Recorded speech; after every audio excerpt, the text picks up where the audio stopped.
bem-vindos aqui ao Saúde Você no Dias Melhores. Bom, hoje nós vamos falar de um tema que continua sendo muito falado, mas as pessoas ainda têm dúvidas, né? Com esse retorno aí da população ao trabalho, voltando à nossa nova realidade. Eu converso com o Dr. Danilo Galantini, médico, cardiologista. Tudo bem, doutor? Tudo bem, Duda? Tudo ótimo, seja bem-vindo ao programa. A gente ainda insiste em falar do Covid, doutor, porque agora nós estamos numa outra fase. Primeiro, falava-se do isolamento. Agora, as pessoas ainda estão... eu sinto que as pessoas ainda estão com medo desse novo mundo, né? Desse novo retorno. Então, a gente vê que está abrindo alguns locais públicos que continuam ainda muito vazios.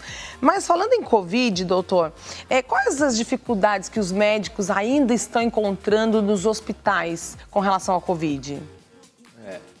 A minha realidade ainda é vinculada ao serviço particular, né, ao Hospital Sírio-Libanês. Vou falar mais ou menos um pouco do que aconteceu conosco, né? O hospital foi totalmente modificado, dividido em dois hospitais, né? Um hospital para coronavírus e um hospital para não coronavírus. Então, essa realidade está exigindo que a gente tenha permanentes mudanças o tempo todo para se adequar a essa demanda. Então, a rotina dos hospitais, dos profissionais de saúde, ela é constantemente modificada e praticamente dia a dia por conta do coronavírus. Então, assim, os hospitais tiveram que se adaptar muito rapidamente e sofrer mudanças o tempo todo.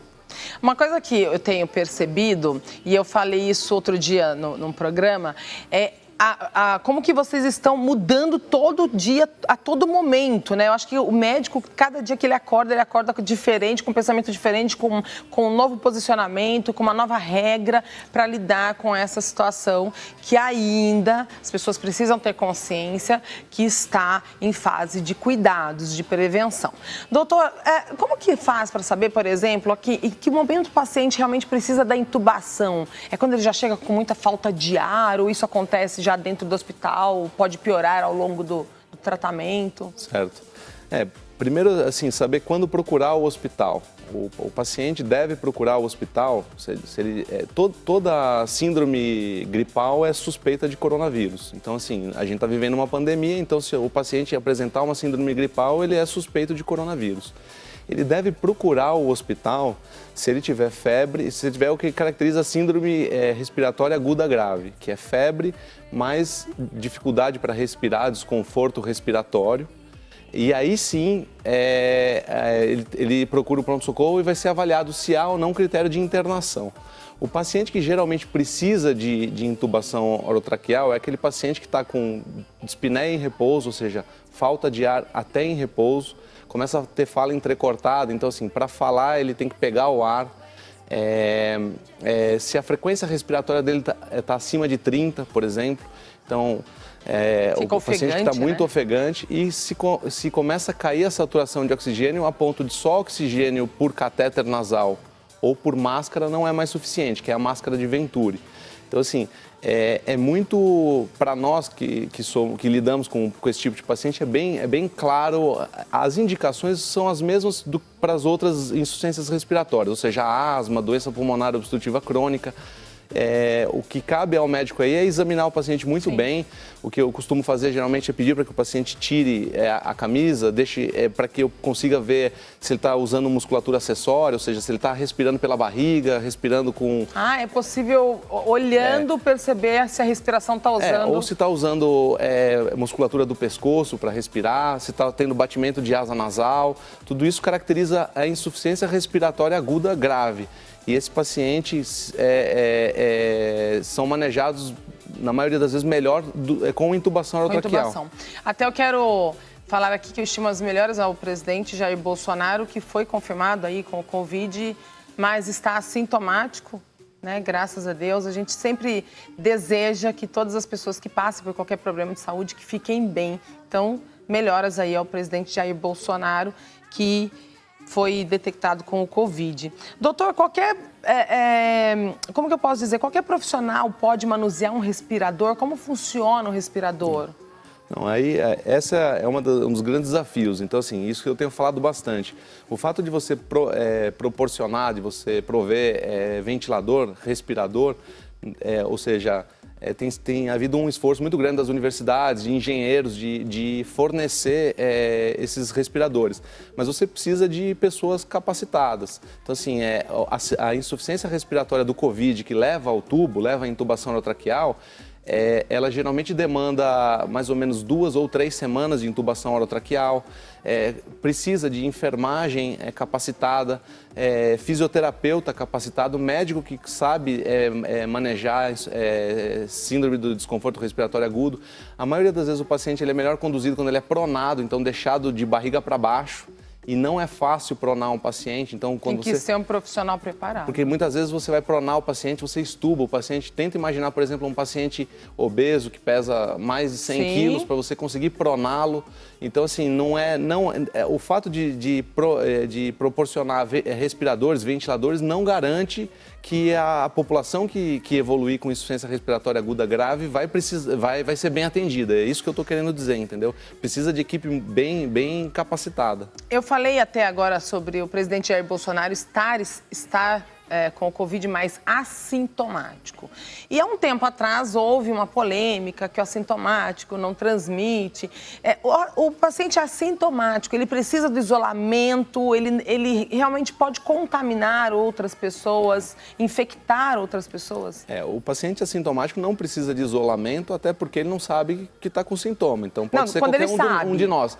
Já diagnosticado, como por exemplo no caso do presidente. O paciente diagnosticado que está sintomático, seja um caso confirmado ou suspeito, precisa de isolamento. E o assintomático confirmado? Não, o assintomático confirmado não. O assintomático confirmado, ele vai ter que tomar as medidas de precaução igual a qualquer pessoa da população. Sim. Ou seja, qualquer um de nós pode ser sintomático e a gente precisa fazer as medidas que é higiene das mãos, não levar a mão ao nariz e aos olhos, usar a máscara, entendeu?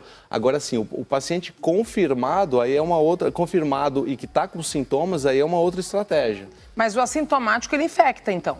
A infectividade, a capacidade de contágio do assintomático é metade de um sintomático. Agora, como o assintomático, ele transita, ele se desloca, acaba sendo ainda maior o potencial dele de contaminar.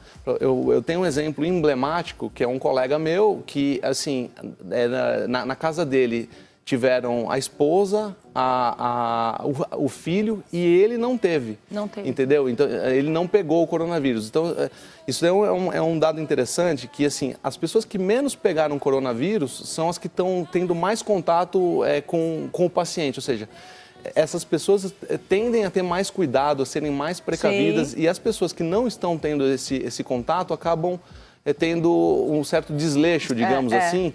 E, por exemplo, não tem ninguém com Covid perto de mim, encosta a mão aqui, põe no rosto. No hospital, né?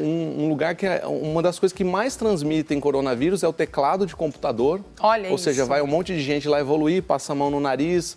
E celular. Celular é outro campeão. Na verdade, celular é campeão, por exemplo, infecção dentro de centro cirúrgico. Então, a pessoa vai, leva, faz toda a higiene, mas o celular... Então, isso é importante também. Olha, gente, celular. Então, assim, celular é um acessório que todo mundo usa. Então, não adianta você usar máscara, higienizar as mãos, mas esquecer de pegar o aparelhinho que você estava na rua ou no trabalho e põe na orelha, né? Põe aqui para falar e você está em contato já com o vírus. Às vezes apoia numa mesa, às vezes apoia numa mesa que outra pessoa pôs a mão, entendeu? Agora, o tempo de incubação, por exemplo, aí é uma dúvida que é o seguinte: a pessoa com sintoma fala-se nos 14 dias que a pessoa precisa ficar nesse isolamento e tal por causa do tempo de incubação do vírus. O assintomático, o tempo de incubação do vírus é menor? Por ele não ter sintoma nenhum? Não, assim, não tem... O período de incubação varia de 2 a 14 dias, é uma média de 5 dias. Tá. Não, isso não vai variar. Assim, isolamento de 14 para o sintomático. Para o sintomático. Hoje em dia até afrouxaram um pouco mais, 10 dias, e se o paciente tiver já 72 horas sem nenhum sintoma, ele pode ser liberado. Isso daí tem sido muito usado para profissionais de saúde, voltarem ao trabalho. Isso é um afrouxamento, na minha opinião.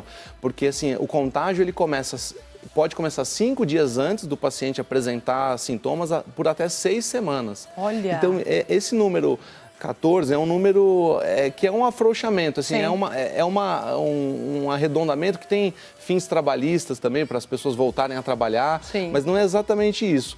A gente viu pacientes que, mesmo depois de 14 dias, persistiam ainda com coronavírus, com a PCR positiva, entendeu? Entendi. Então, assim, ainda com o vírus na narina.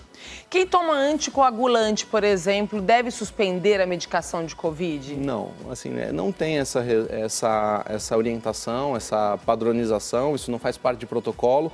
Pelo contrário, o coronavírus, o Covid, é uma doença que pode predispor até a trombose, microtrombose, ou seja, formação de coágulos na circulação do pulmão, e tem até linha de pesquisa, linha de tratamento com o anticoagulante. Então, assim, o anticoagulante tende a ser até mais benéfico para quem tem coronavírus e não o contrário, entendeu? Doutor, eu vou fazer uma pergunta e assim, eu já conheço, imagino qual seja a sua resposta, mas é importante ressaltar, porque a gente vê que hoje, a gente vê a situação que o nosso país chegou. A gente está numa pandemia econômica, inclusive, e agora que as coisas estão começando a voltar aos poucos, nada está normal, gente. Tá muito, apesar de ter um afrouxamento, vamos dizer, nesse isolamento, você percebe que muita gente ainda está contida com relação ao cuidado. Certo. E aí, muitas pessoas, por causa da crise econômica, ficaram desempregadas, muitas pessoas começaram a produzir máscaras de tecido, até para encontrar uma forma de poder ter uma renda em casa. Essa máscara de tecido, ela ajuda na prevenção? Ela ajuda, é aquela situação que a gente sempre fala. Quando os dois estão usando, quem está com o coronavírus, seja assintomático ou principalmente o sintomático, e quando a pessoa que ainda não contraiu a doença, o vírus, quando os dois estão usando, a proteção é máxima. A máscara de pano não tem a proteção igual a uma N95, não tem uma proteção igual à máscara cirúrgica. O importante é que se molhou, você não vai descartar a máscara, você vai lavá-la, mas assim, a proteção passa a ser bem menor depois que molha. Mas é o mesmo para a N95 e para a máscara cirúrgica. A máscara cirúrgica, tanto a máscara cirúrgica como a N95, você tem que descartar se ela molhar. Então, o que eu quero dizer, assim, a proteção é menor, mas ainda assim é uma proteção, é melhor do que nada. Tá. Entendeu? Uma pergunta que eu percebo, por exemplo, as pessoas saem de casa de manhã para trabalhar. Então, vamos lá, entrou no transporte público, teve contato com muita gente, mas ela está com a máscara. Certo. Essa pessoa, muitas vezes, ela fica o dia inteiro trabalhando, ela remove a máscara, almoça, coloca a mesma máscara de novo e fica até o final do dia. Certo. Existe prevenção dessa forma ou o senhor recomenda que tem que trocar a máscara? Não, trocar a máscara seria o ideal. Seria ideal. Mas a questão aí é uma questão de recursos mesmo. Assim, até no próprio hospital a gente tem dificuldades em relação a isso. É importante que a pessoa lave a mão e que a pessoa faça a higienização das mãos com aquele processo de mais de 20 segundos. Sim. Então, fazendo toda a higienização, o ritual completo, porque assim, esse é um vírus envelopado e que você elimina facilmente. Ele não é difícil de você eliminar o vírus. Fazendo a higiene correta, se você tiver tido contato, por exemplo, no metrô, segurou lá a barra... Higienizou? É muito provável que a pessoa vá ter o contato, encostou no coronavírus lá... Acho que todo mundo, de uma certa forma, já teve contato com o coronavírus. Certamente, com certeza. E assim, agora, teve o cuidado de não levar a mão para o rosto, não levar a mão para o nariz e fez lavar. A higiene das mãos, acabou. O vírus está eliminado. Doutor, com relação aos problemas de saúde como gripe, pneumonia, eles podem facilitar a contaminação do Covid? E qual a sua opinião sobre a vacina da gripe, que muitas pessoas até viram como uma forma de, vamos dizer assim, aumentar a imunidade para não contrair? A taxa de co-infecção é pequena. Então, assim, quando você pega, por exemplo, uma gripe pelo influenza, é pouco provável que tenha os dois juntos. É mais frequente com o rinovírus. O rinovírus, sim, ele pode estar junto com o coronavírus.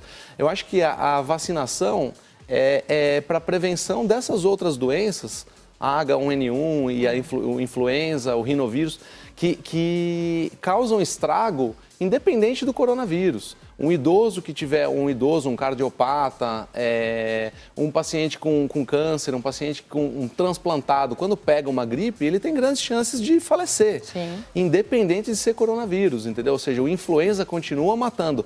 Aí é aquela coisa que eu falo, as outras doenças não pararam esperando o coronavírus passar. Elas não têm um prazo assim para no ano que vem, quando sair a vacina, elas voltarem. Elas continuam acontecendo.